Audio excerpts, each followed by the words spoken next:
Let's bring in our political panel. Lots to chew on today. Tim Miller, Executive Director of American Rising PAC, and Chris Kofinas, former Chief of Staff to Senator Joe Manchin, a Democrat from West Virginia. Great to have both of you here, gentlemen. Welcome. Thanks, Jamie. Let me start with you, if I can, Tim, and ask you first about this particular time, 100 days. When the president came out to address the media, he basically said, one of the things, hey, it's not my job to get Congress to get along and get stuff done. That's Congress's job. Is he right?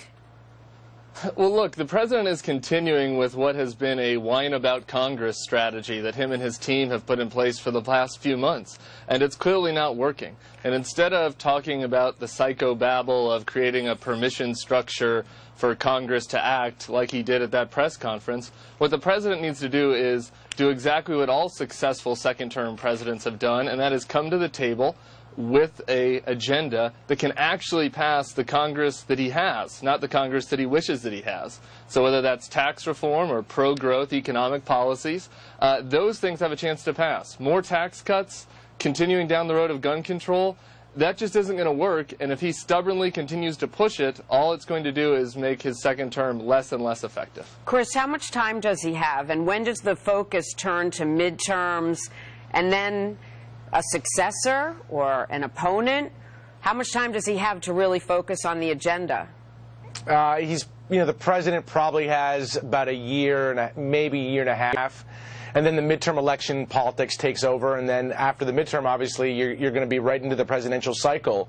I mean, presidents, it doesn't matter if it's President Obama, every past president in the last 50 years has had these kind of challenges. I think the president faces an even more significant challenge because he's dealing with the Republican Party. I know Republicans don't want to admit it, but they're dealing with a Republican Party in Congress that is divided amongst itself.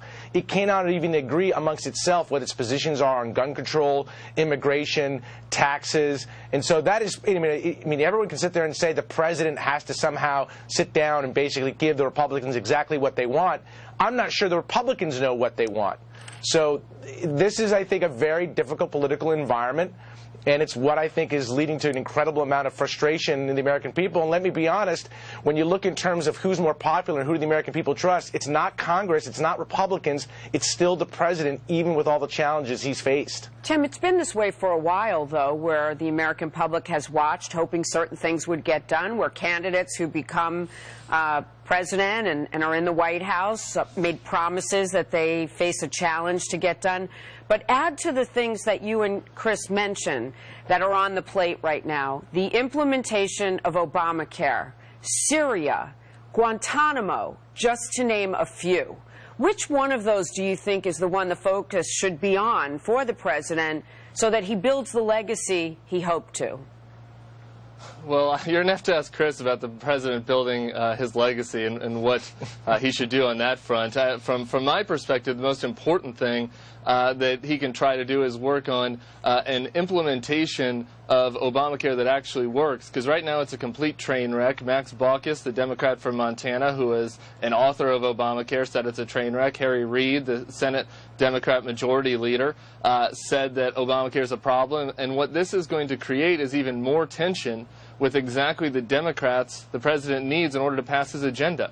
These red state Democrats who are up for re-election in 2014 and have a noose hanging around their neck of the Obamacare, the gun control legislation that he's trying to pass, and more tax hikes. This is an agenda that is out of touch with what the voters in Louisiana, North Carolina, Arkansas want. Let's then let Chris weigh in on that. The gun legislation didn't go the way the president wanted.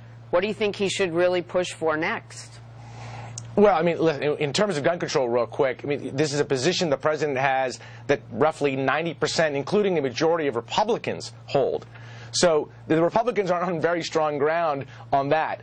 In terms of, I think, where the president goes forward, I mean, I think immigration is the one issue where you're seeing at least some consensus. But again, as I made, the point I made earlier, Senator Rubio is out there, talking and pushing immigration reform. He is not what I would consider a moderate or left Republican, and he's getting torn apart and criticized by the right. And so when you have a Republican Party that cannot decide, even on issues that they realize are important for their own political survival into the future, that they can't agree on what their position is, I'm just curious, what is the president supposed to do? Is he supposed to get them in the room and like bang their heads and say, do it? But we don't have all the answers. But I do have to leave it there. Guys, great points today. Thank you so much. Thanks, Jamie. Thank you. Take care.